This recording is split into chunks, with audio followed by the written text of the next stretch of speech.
So I know we're standing in the middle of a bunch of confetti and we're supposed to be talking about an Ohio State National Championship, but we wouldn't be who we are as annoying media members if we didn't spend at least a little bit of time looking ahead to what's next for a roster that's about to have a ridiculous amount of turnover at a ridiculous number of spots. So here is us looking forward to 11 months from now, because who would we be if we didn't do that? What is your most intriguing question of the offseason, Andrew? What does this defense look like, and how many returnees are in that lineup for week 1 against Texas?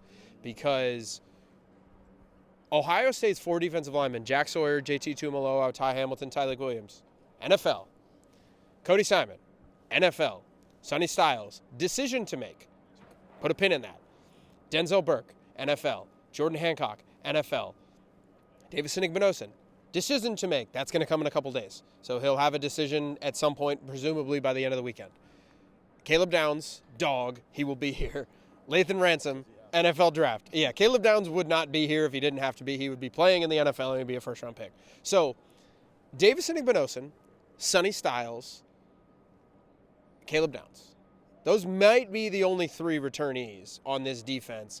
And we might be talking about Davison, who's gone, and we might be talking about Sonny Styles, who's gone.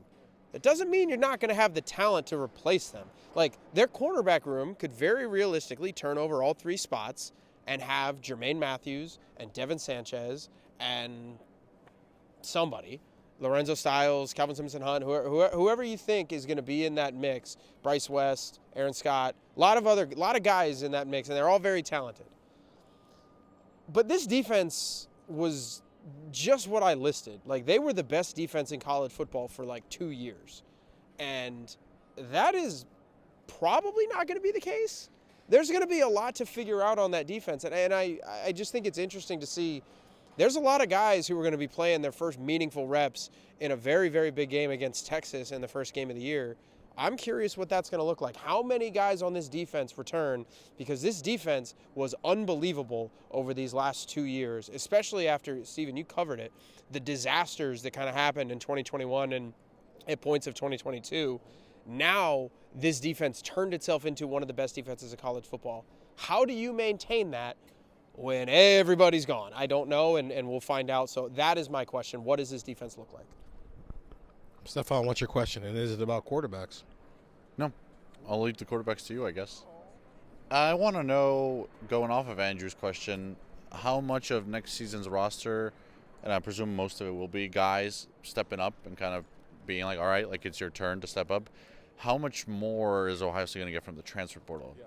Because they're at a disadvantage when it comes to the transfer portal, because there's a lot of guys on this team that are probably still deciding whether they want to enter the transfer portal. There's also a lot of guys who are in the portal who are probably going places because they're like, oh, that team needs a corner, I'll go there.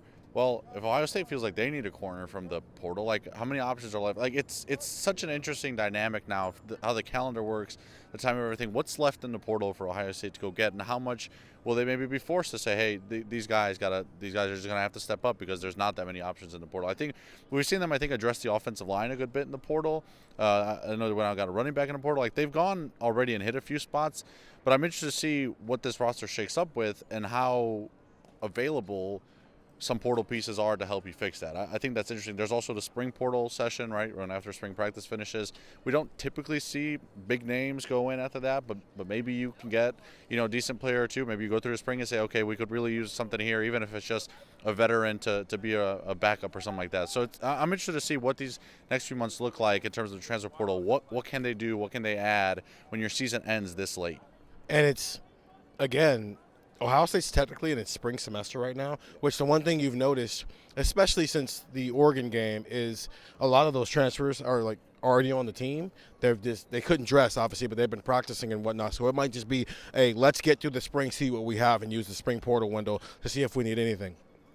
I actually think this 2 D's pretty set, though.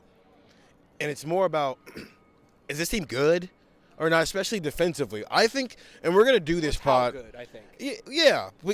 Because They're good. Are they good? Yeah, but even then, it's like, I don't know. Are you good enough to make the college football playoff when you're starting that many new players on defense? I've seen this road before. I've seen 2021 when you were starting a lot of new guys on defense, and it took them like 4 weeks to figure it out, and you had 2 big games. You started on a Big Ten game on the road on a Thursday night, and then you had Oregon the following week. So I've seen this story before where Ohio State's young and experienced, even if they're talented, and the schedule doesn't give them any leeway to figure it out the first couple of weeks. So I am saying, are you good on defense?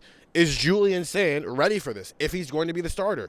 Or is Lincoln Keenholz going to make a push and he's going to be the starter? It's not going to be Tavian St. Clair. He's not going to be a starter. Do they add another quarterback to make it 4?